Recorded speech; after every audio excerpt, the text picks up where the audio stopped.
పిల్లరా, మనం ఏ విషయంలో కూడా అధైర్యపడ్డవారుగా, భయపడ్డవారుగా, చింతనొందేవారుగా ఉండకూడదట.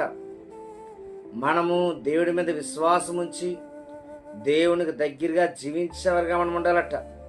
అయితే దేవుని వాక్యం ఏమని సెలవిస్తూ ఉందంటే, 2వ దినవృత్తాంతములు 15వ అధ్యాయము 7వ వచనం మనం చూస్తే అక్కడ అంటాడు కదా, మీరు బలహీనులు కాక ధైర్యం వహించుడి, మీ కార్యము సఫలమగును.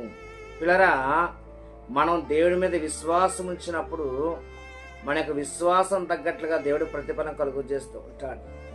మన ప్రార్థనలో దేవుడు మొరపెడుతున్నప్పుడు మన ప్రార్థన ఆలకించి మన పట్ల అనేక విషయాల్లో దేవుడు మేలు కలుగు చేస్తూ నడిపిస్తూ ఉంటాడు.